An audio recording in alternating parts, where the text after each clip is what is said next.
Hey everyone, thank you for coming back to the channel. Today I have a very special guest, someone who's very dear to me personally, former spiritual director, confidant, and friend. He has agreed to come on, and I've been waiting for over a month. And as you can tell, I still have a little bit of the man flu, but I was not letting that put me off for having this great moment in time. And I would like to introduce you over to Scotland's Bishop of Paisley, Bishop John Keenan. Bishop John, thank you for agreeing to come on the channel. It's really good to have you here, and it's always good to get a catch up with you. How are you? Yeah, very well, Mark. It's good to see you and good to remember the very happy memories with you in Glasgow and in seminary. Yeah, so things are going well, thank God. Yeah, thank God, indeed. And again, you also came down all the way in your own travels a couple of years ago to marry my wife and I. I remember you get back to me within 5 minutes of me sending that email, and I was just blown away. I was humbled. So that was absolutely wonderful. And it turns out we have many friends in common down in England as well through through the March for Life.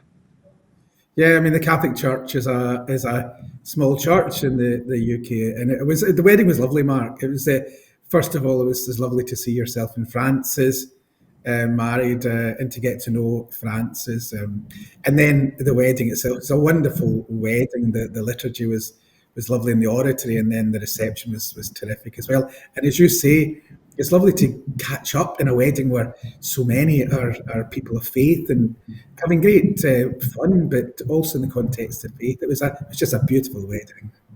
Yeah, it was a great day indeed. And not just saying that because of the wedding, but like you say, you start seeing some people you might not have seen in a few years, but you relate to them from the journey with faith. And there's something just amazing about that. But more about you to start with, then. I've got a few questions just to go through and break the ice. How about you tell our audience a little bit about yourself and your background and what's happening over in Paisley?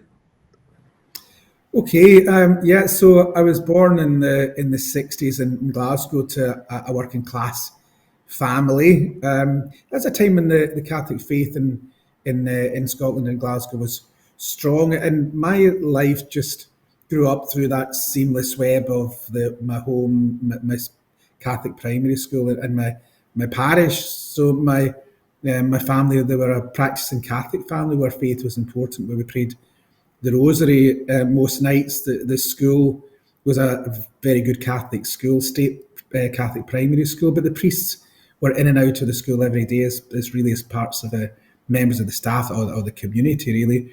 And but my family, we were always involved in the church. You know, I would be an altar server with my brothers when I was younger. And then when I get a bit older, I was involved in music ministry in the parish, playing guitar and keyboard, and then subsequently setting up a youth club for young kids with some of my friends. And so my life was really sort of based around my faith. I went to university, at the local university. I stayed at home, went to the local university, and then I just presumed I was going to be get a career and get married, and that would be my life. But I'd still be quite involved in the church. But then, bit by bit, halfway through my university career, where I was thinking, during mass, I'd be a bit naughty, not pay attention to what the priest was saying in the homily. Instead, I'd be saying, if I was a priest, I would do this. If I was a priest, I'd do that. If I was a priest, I'd do the other thing. And then this thought came into my head. I didn't want to come into my head, which really said, well, if you're so clever at being a priest, why are you over here studying to be a lawyer? And I didn't have an answer to that. And after a lot of heart searching and soul searching, I realised that God wanted me not to the church as a hobby, but as a vocation. Eventually went to seminary and was ordained as a priest for the Archdiocese of Glasgow, and spent very happy years, 5 happy years, in the south side of Glasgow in a place, Christ the King Parish in Kings Park, which is a huge, thriving parish. The young priests were normally sent to good parishes to get a good experience, and a big high school and primary schools. It was like 5 wonderful years with really no administration. It was all purely pastoral work.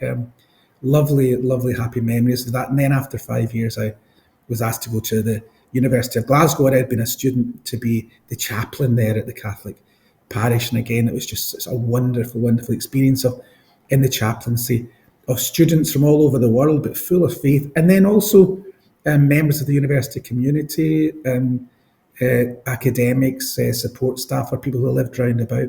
It created a lovely, wonderful, vibrant community for which I'm still so grateful. Liturgy celebrated so well.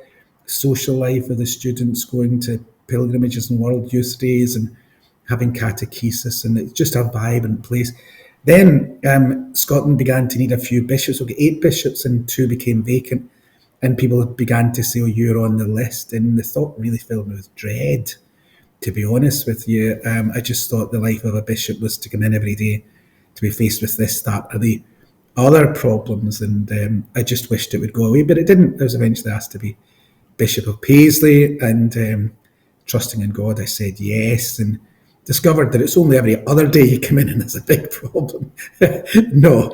So now I'm a bishop, and I've been a bishop now for 11 years in Paisley, which itself is a lovely diocese just to the southwest of Scotland, of Glasgow.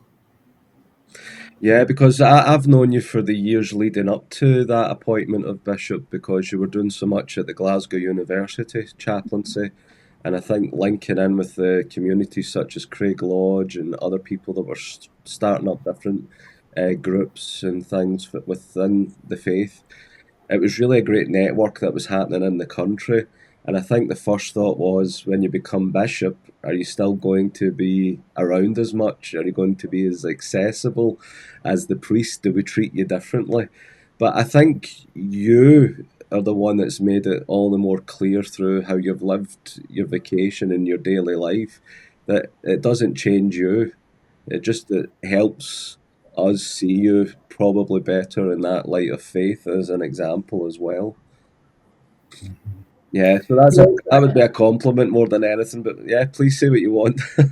No, thank you very much. In Scotland, we are pretty informal. We're a small church, and we're quite an informal church. That's neither good nor bad, but we just are probably more informal than the church in the United States. For example, we would typically now, priests would be typically known by their first names.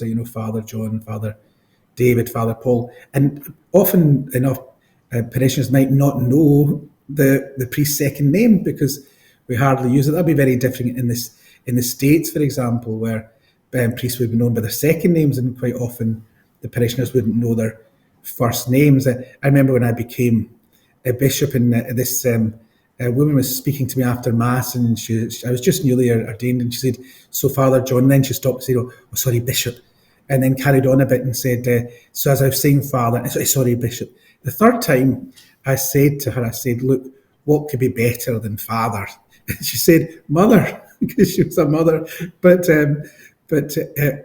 things are informal with us. I think because we're a small church in Scotland, we can use that to our advantage. But you asked me about the difference between serving as a priest and serving as a bishop, and it is different. The bishop's function really is to govern the diocese in charity and service, to be the steward of the mysteries, the liturgy, the sacraments, and then to be the preacher of the word. And priests do that too, but it's different for a bishop. So a lot of what the bishop does is governance, administration, which sounds very bureaucratic until you remember that in the scriptures, St. Paul lists amongst the gift of the Spirit, the gift of administration. So, and I remember when we were speaking to the nuncio, and he said, often enough what we're looking for in bishops is just good administrators, men who can just keep the ship steady so that the work of the kingdom of God can continue serenely in the parishes. So a lot of what we are doing is just, the governance of the temporal life of the church, of the spiritual life of the church, in order that the parishes can flourish. So that's part of our governance, is the care of the clergy, to make sure that the clergy have good well-being spiritually and otherwise, good fraternity, so that they're in a good caring for the carers, so that they can care for others. So that's the governance part of it, which takes up a lot of time. But then we also are stewards of the mysteries of the sacraments. And so there's nothing more wonderful than something like the Chrism Mass, where the whole of the diocese is gathered with all of the clergy and the religious and the bishop, and he's in his cathedral, and it's a wonderful celebration. Oh, so in those big occasions, as a bishop, I really know how the church is a family around the Eucharist and around the great celebrations. And then in our Easter season, we have a confirmation season. So we have lots of confirmations in the cathedral over 2 months. In the cathedral, I'll confirm over 1,000 children over a dozen ceremonies. And again, it's a wonderful thing for a bishop to do. And I'll preface that by going out to their schools and into their classrooms and have a little bit of a chat and a little bit of fun with the boys and girls who are going to make their confirmation. So that's another side of it, is the sacramental side, the liturgical side, and then the preaching of the word side of things. The bishop preaches the word in season and out on the high occasions, and also daily. I celebrate morning mass in the cathedral at 8 o'clock every day, and I give a little homily. And every priest loves to preach, really. I'm not sure if the laity like to hear the homilies, but we do feel that we're feeding our people, giving them something to allow them to get through the day or through the week with a bit of consolation and a bit of hope. And part of the preaching of the word, of course, is making sure there's good catechesis. So in Scotland, we're in a really fortunate position where we have 100% funded state Catholic schools. So it's a great opportunity for us. Every parish has its own Catholic school funded by the state, and where the bishops have authority over the appointment of the staff and also over the religious and moral curriculum. So I like to try to help our teachers, our schools, as much as we possibly can, because often enough, young people, they're maybe not going to church, they're maybe not getting much faith in the home, but they can get that faith passed on to them in the school. So that's kind of what the bishop does, a bit of governance of the machine, but also a lot of mission out into the different parts of the diocese. Yeah, it's interesting to point about, although it's state funded, you still have that point of governance and decision making as well with staff. I think that's a poignant point to note as well, because I think it's very important in these days that we do get the right teachers, the right catechesis, and the true faith being taught and handed down through school as well as families. I think so. We're in Scotland, the United Kingdom, and Europe. We're in times of kind of very obvious secularization, where the ethos of the culture is secular, and that affects so many things. Living for this world, living for yourself, choosing your own lifestyles, and so on and so forth, choosing your own beliefs, and what all that comes together, it presents real headwinds for the preaching of the gospel and for the passing on of the faith. So our parishes, our schools, our homes are they're really facing a lot of headwinds. There's no doubt about it. In homes, parents find it difficult to have authority over their children because of the children's screens and devices, where they're getting lots of other different influences. But as I say, in the schools, yeah, there are a lot of difficulties that we have to face. But my experience is that the teachers, particularly the senior leaders of our Catholic schools, the head teachers and the senior leaders, I think we're blessed to find great commitment there. That head teachers and senior leaders for whom the faith seems to matter, and the passing on the faith as much as it matters to our priests, and that's a benefit, something we can really work on, I think. Yeah, absolutely. I'm just going to move on a little bit to some things that happened around the world, and I know it did happen in Scotland. Just a little, some initiatives such as we did Rosary on the Coast, where hundreds, if not thousands, of people literally went to the coastlines of the countries, including Scotland, and just prayed the for the nation. But my memory serves, if it serves correctly, the bishops of Scotland also came together to consecrate Scotland to the Immaculate Heart of Mary. How did that come about and why? Well, let me take a broad context in that, Mark. Then, obviously, the Church had its Second Vatican Council, where it sort of restored and clarified the proper place of liturgy in the life of the Church, sort of over and against the devotional life of the Church, let's say. So it pointed out that liturgies are actions of Christ, and in the liturgy, Jesus acts himself, and through the priest who's acting the person of Christ.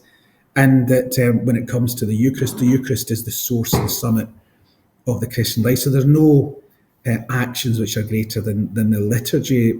The Eucharist, as I say, becomes the source and summit of the Christian faith. But I think probably in what happened in the post-conciliar times is there's so much an emphasis on the liturgy that the Eucharist is the source and summit of the Christian life is almost translated as the Eucharist is the be-all and the end-all of the Christian life. And then all of the devotions like the Rosary, devotions to Our Lady, novenas, Stations of the Cross, they seem to go through a sort of a wilderness time. And I think more recently there's been a rediscovery of the importance of the devotion life of the Church, and that it's not at all over and against the liturgical life. If I could give a kind of a strange example, the liturgy is like really good food, nourishing and delicious, but it's frozen, if you like, and it needs an oven. It needs an oven to heat it up, to release those nutrients and to make it tasty. And I think the devotional life of the Church is like the oven in the hearts and the minds of the people of God, that when that oven is warm and the liturgy is placed in it, then the liturgy becomes alive and vibrant. And I think particularly St. John Paul did a lot to renew the devotional life of the Church, as did Pope Benedict, and particularly Pope Francis as well, who is a great believer in the devotional life of the Church. Remember, St. John Paul brought out his encyclical of the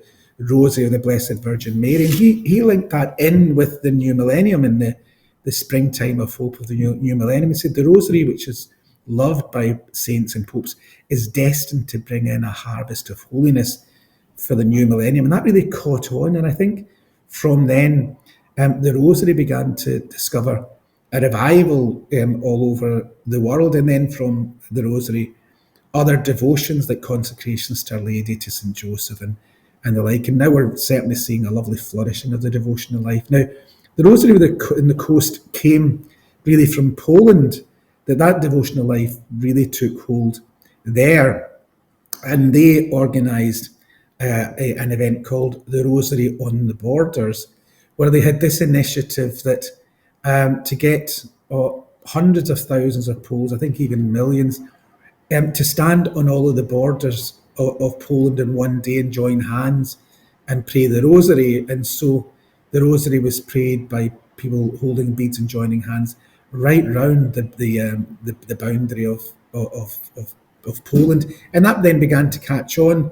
And when it reached Britain in the form of Rosary on the Coast, which was again a wonderful initiative where Catholics one Sunday were just all called to go to the coast nearest them, or a cathedral if they could, and to pray the Rosary on the Coast. And it was backed up by a sort of an internet map, where if you were going to take a group to the coast, you would let the organisers know, and they would place a pin in the map. And so by the time the Rosary was said on that day, virtually every part of the coast of Britain was covered in it.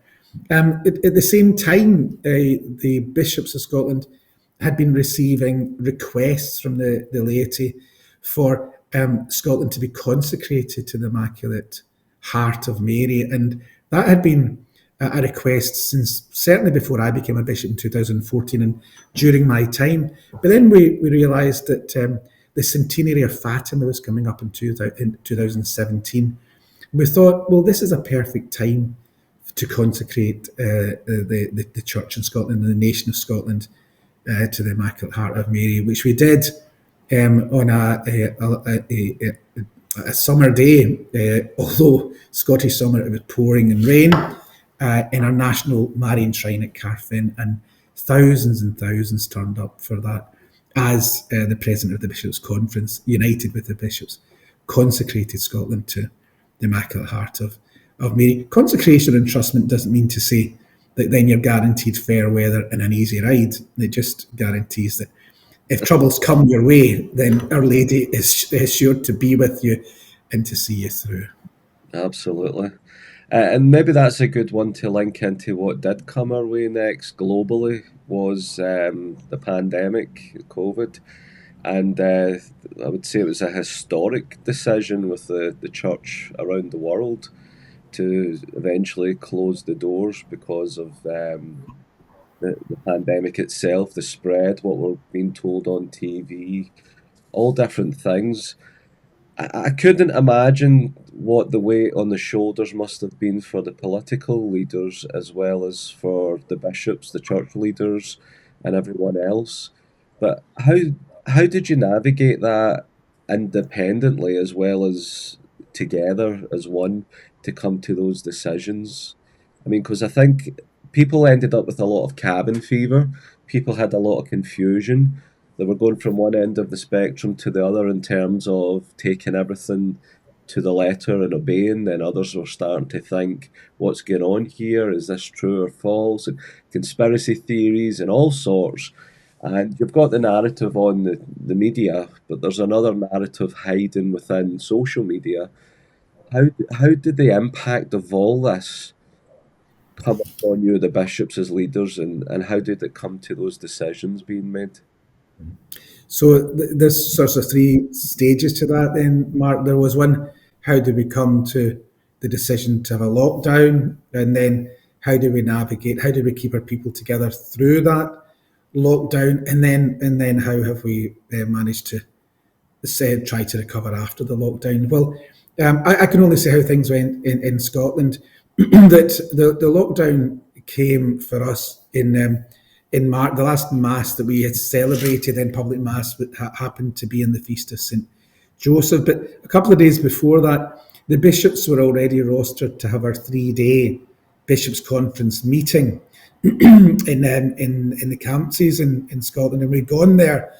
And yeah, as we were meeting on the first day of those 3 days meetings, things were moving very fast and ahead of us. The government had intimated, we had already put in place stringent safety measures that would allow us to stay open. But then the government was liaising with us and we're saying, look, we are going for lockdown here, and it's going to be pretty much a full lockdown. And so negotiations with them led to the situation where they said, look, we would prefer you to make that decision so that it's the church's decision to close its churches rather than our decision to impose that upon you. And we thought that was wise and that was true. It should be our decision. But we were aware of the weight of it. This was the first time since the Reformation that bishops had closed churches and stopped masses in Scotland. So it was a monumental decision for us, and one that we tried every way to avoid, but one that we then came to the conclusion was necessary and justified for the safety of our people, and that had precedent. And the great precedent for it was in the times of St. Charles Borromeo, when he really kind of oversaw the lockdown in Milan at the time, and he did introduce a lockdown, but tried to make sure that provision was given to the people, spiritual provision was given to the people, and it was ended as soon as it could. So each of us then celebrated that final Mass on the Feast of St. Joseph in our cathedrals, and it was a most emotional time. I mean, I think all of the bishops were really deeply moved and upset and saddened to have done that. And we didn't know what was ahead of us. We didn't know how many people were going to die. We didn't know when we'd be opening up again. We didn't know when we would next meet. And so we're just remembering the emotion of the time. One of the great blessings, of course, was the internet, that had allowed us just at the same time to set up live streaming. And to the credit of the priests, the majority of them managed to fumble together some kinds of pop-up Facebook or YouTube means of live streaming masses and being in contact with the people that way. And it was deeply and dearly appreciated by the people.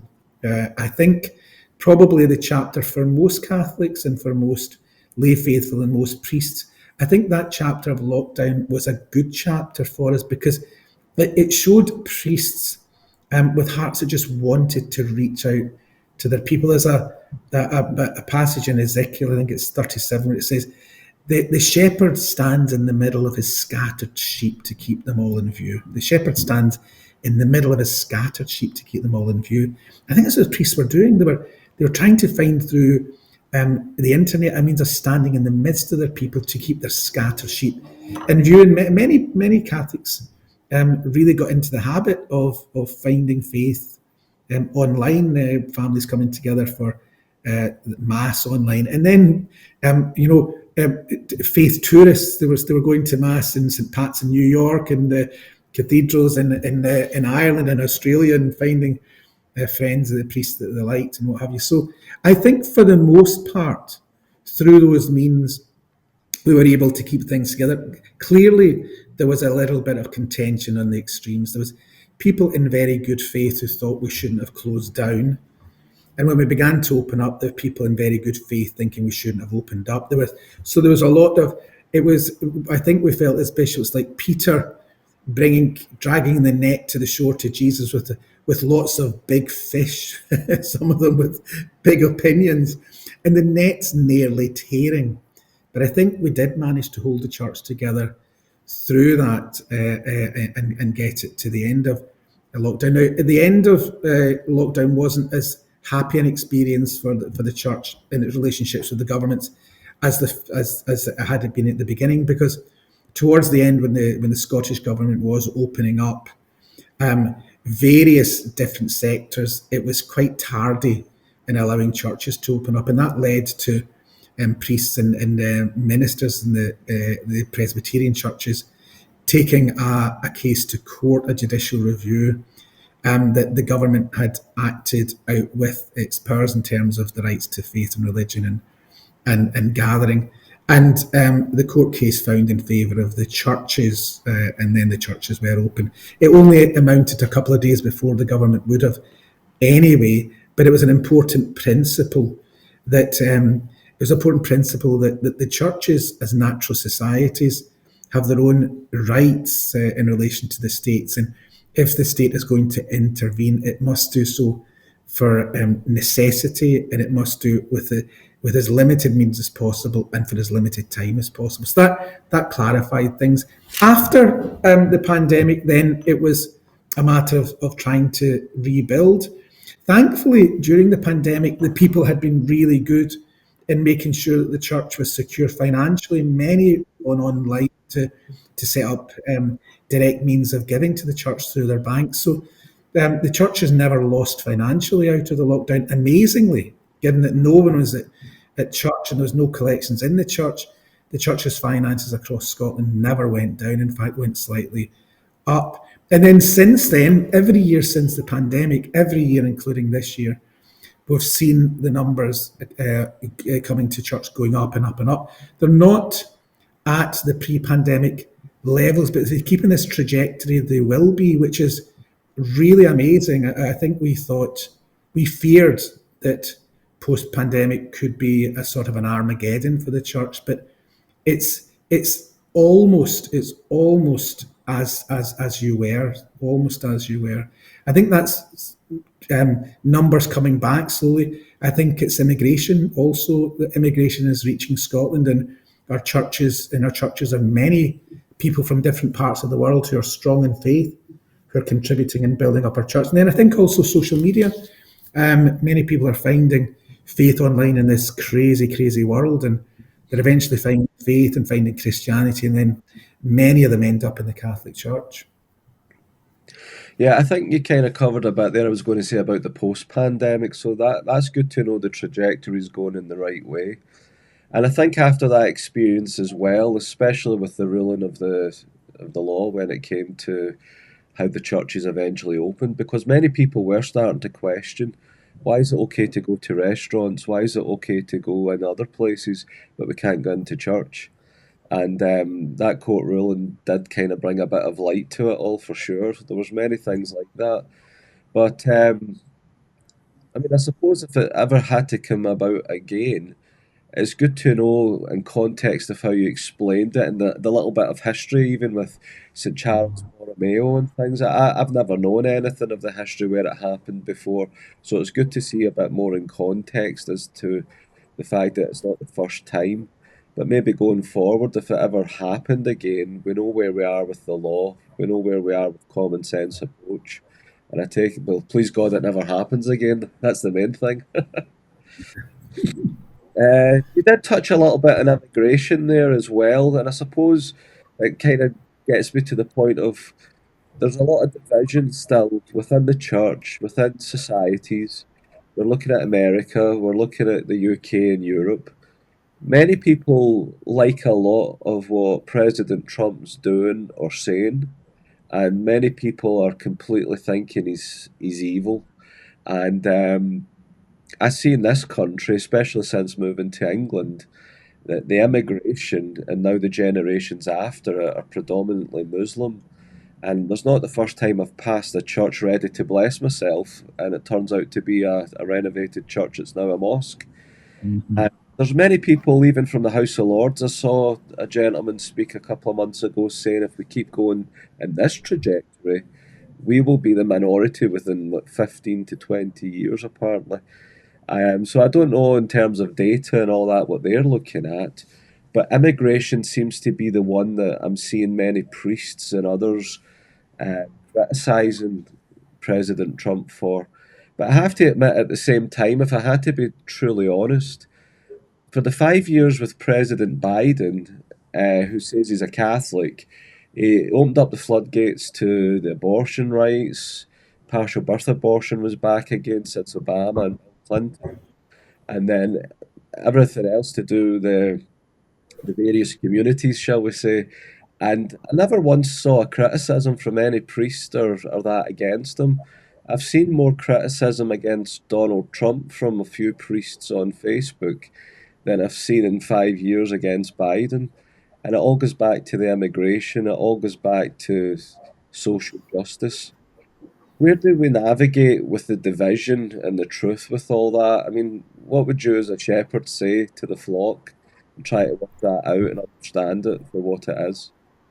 Yeah, it's a good question, Mark, and it's a current question that's in the minds of the people. I think we're dealing with a broader issue here, and I think what's happened in the last generation or so is that we've allowed the cart to be put before the horse. Now, let me just explain that.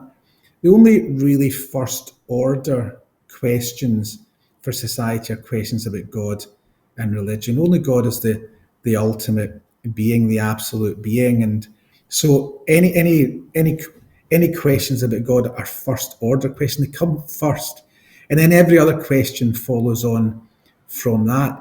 And politics is a second order question. Politics is important, but it's not absolute.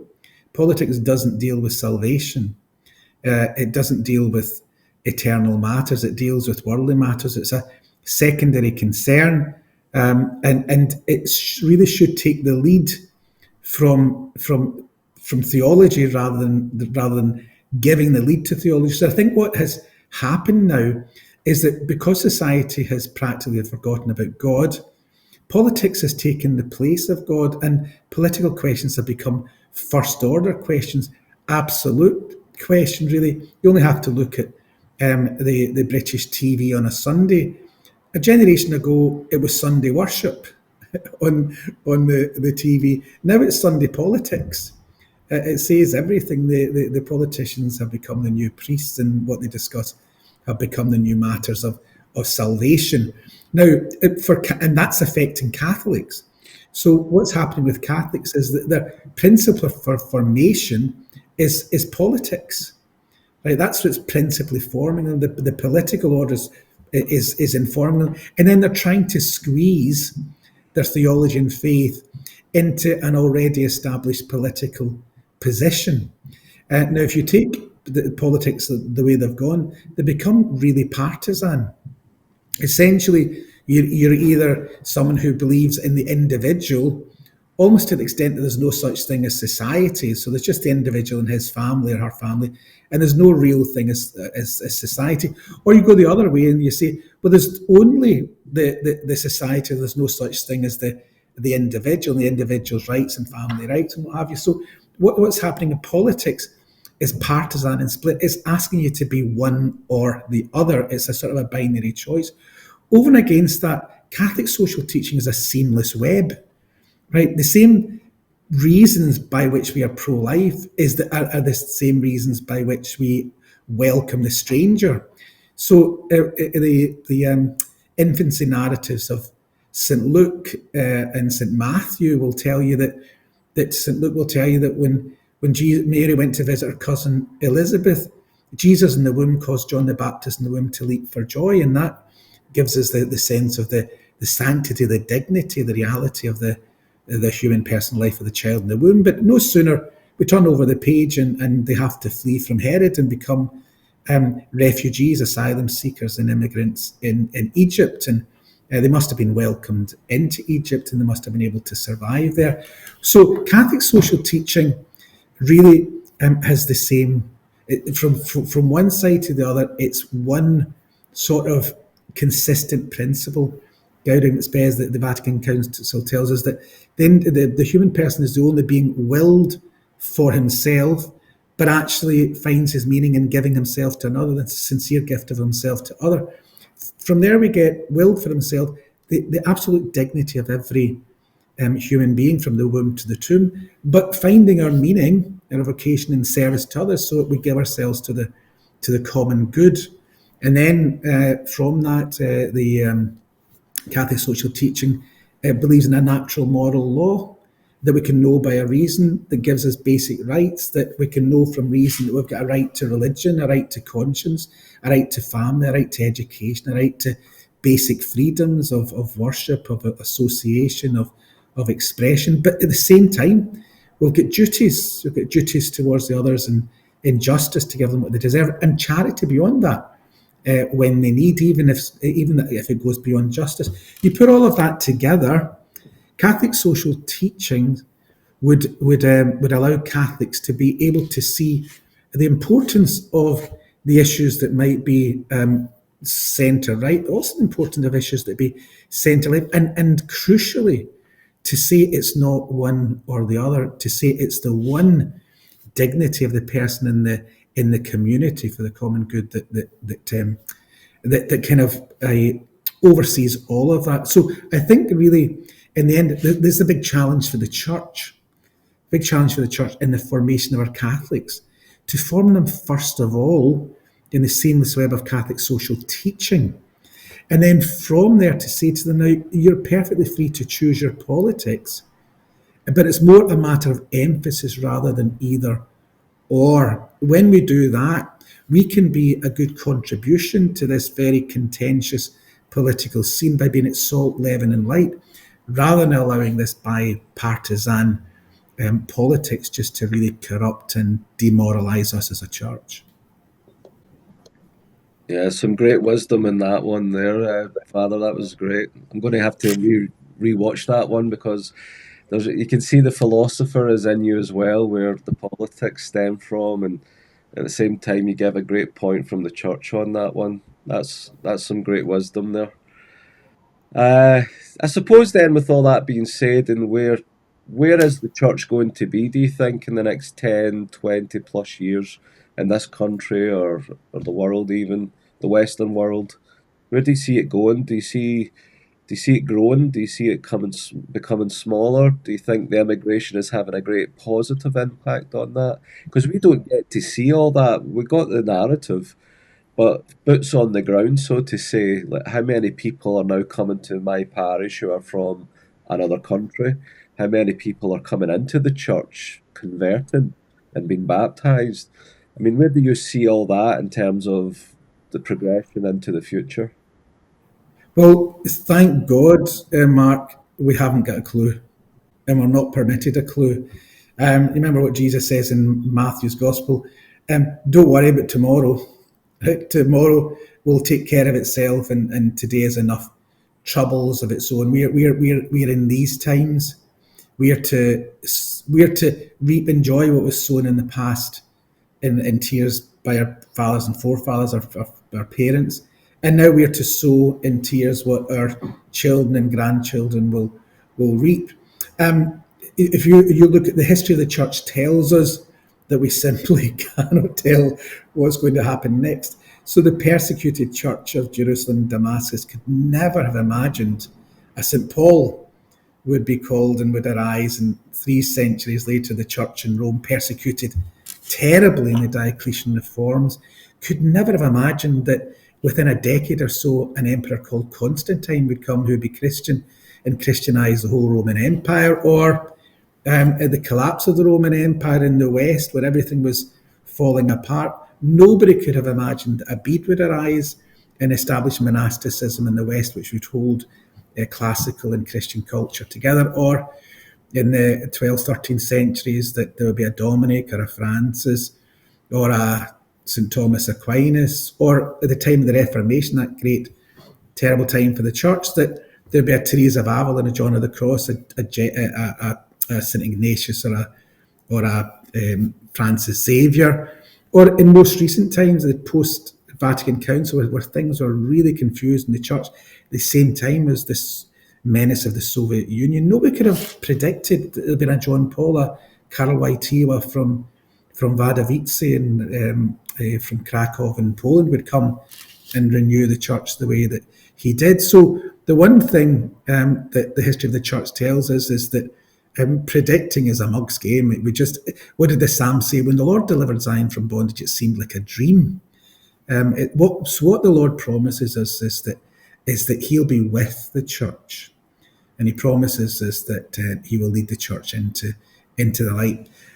How that's going to look, just is He is, as has been said, a God of surprises, and He does surprising things. So I don't think we can really say we've got. At the beginning of the new millennium, St. John Paul asked us to put out into the deep for a catch in what will be a springtime of hope for the church in the third millennium. Pope Benedict in the 60s, as a theologian, saying the church will be smaller but more vibrant. So I don't think we really know. But what we do know in faith is that whatever happens, that God will be with us, and that He is the God who's a God of life and a God of promise and a God of hope. Yeah, definitely. Nicely put.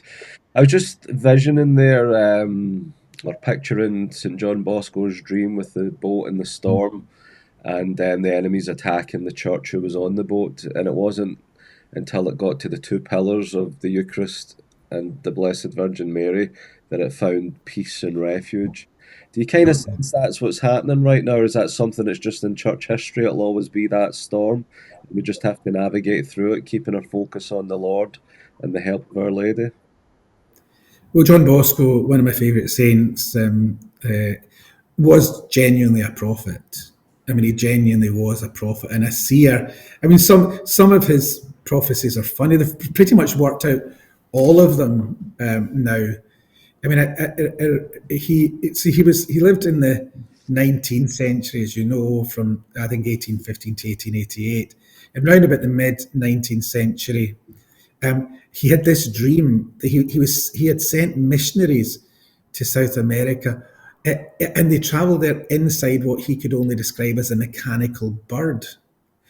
And he was able to see out the window with them, and I think they were going to at Paraguay, I think it was, and he described the terrain that it was all around them as this mechanical bird came into land.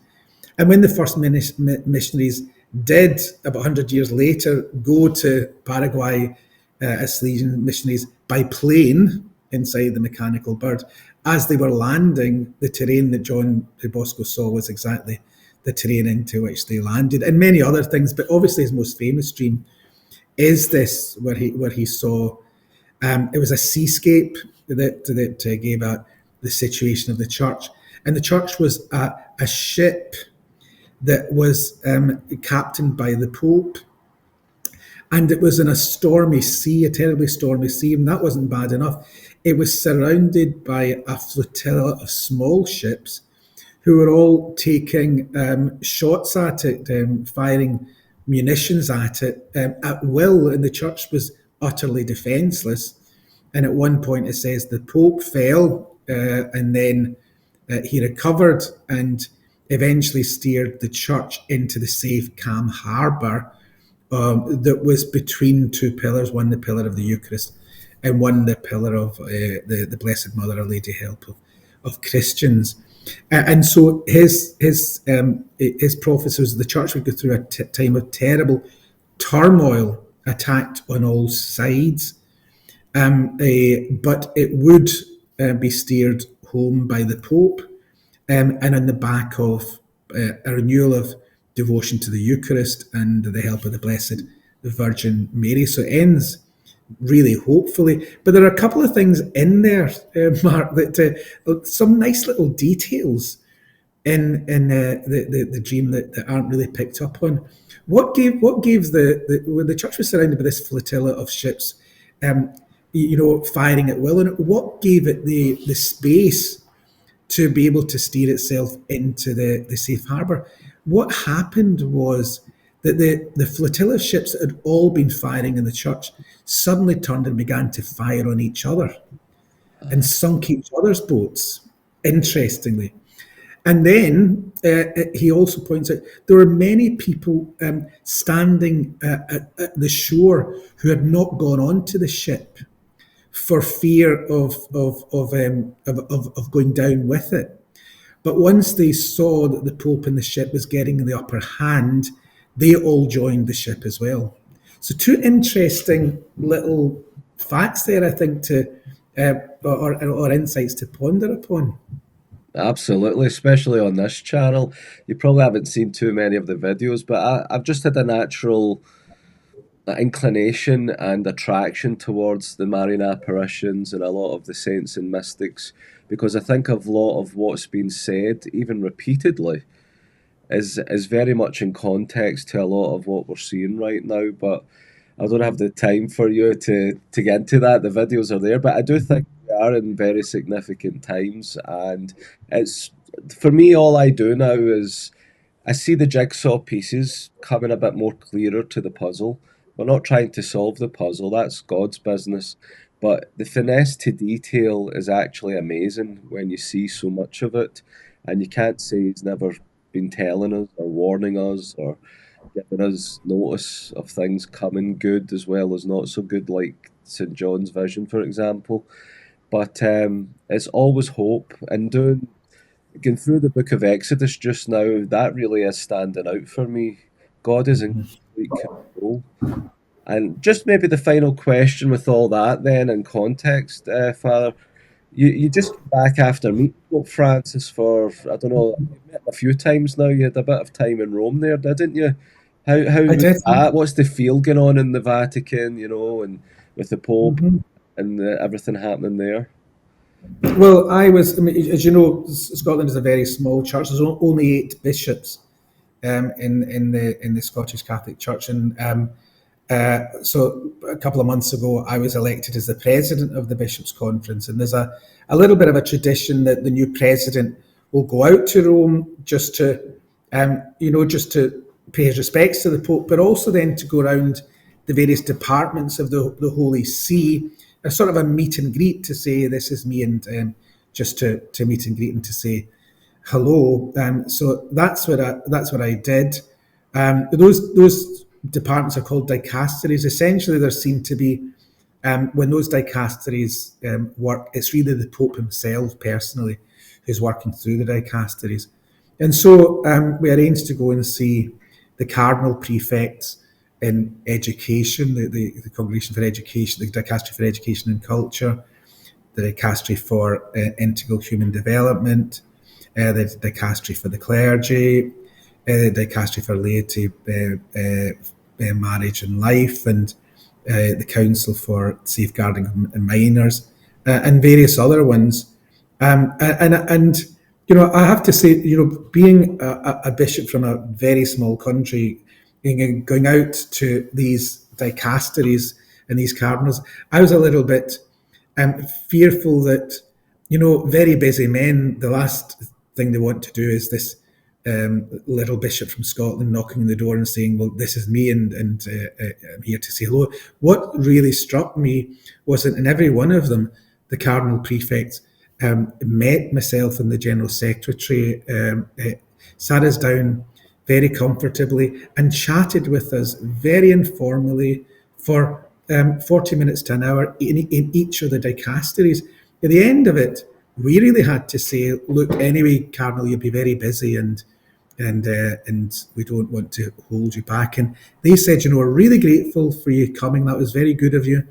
It's nice to have a face behind the letter that comes in from the various parts of the world." And then most of them said, "Look, if you've got any issues, don't have to go through the rigmarole of a letter. Pick up the phone, and now you know as will be." So I thought, one of the things that in the early church, Rome presided over the whole church in love and loving service. And I certainly felt that very much in those dicasteries headed by those cardinals, that it really had kind of absorbed this idea to preside in love. Certainly in the ones that I went to. And then there was obviously the opportunity to meet the Holy Father. Rome is the bishop's diocese. So if I was going to another diocese in Scotland, as a courtesy, I would let the other bishops know. And if I had time, I'd pop in to see them. Well, that's the custom in Rome as well. The Pope has his audience on the Wednesday, his general audience on the Wednesday. And if a bishop from another diocese across the world is in Rome over the Wednesday, it's a sort of an unwritten rule that he goes to see the Pope and just he kind of pays his respects to the Pope. And that's very easily facilitated. So on the Wednesday morning, I went along to the general audience, dressed in my habit as a bishop, and the Swiss guards and the ceremoniere ushered me up to my seat beside the Pope, along with a dozen other bishops. And then at the end, we had an opportunity to each one of us meet the Pope personally. Obviously, keep praying for the Pope. He's 88. He was, the day after, he was hospitalised, and he still went through the audience, which was an hour, meeting all of the bishops and then meeting the people there. Remarkable, really. But I think he's giving that example of closeness, warmth, and I think it is spreading out into the departments of the Holy See. Please God. Yeah, wonderful. Yeah, we've been praying hard for him. I think we forget his age. We're so used to just seeing him doing what he does all the time now. I think more than ever he does need our prayers for his health. But things seem to be looking positive for the recent updates coming out. I think it's going to be a steady recovery, please God.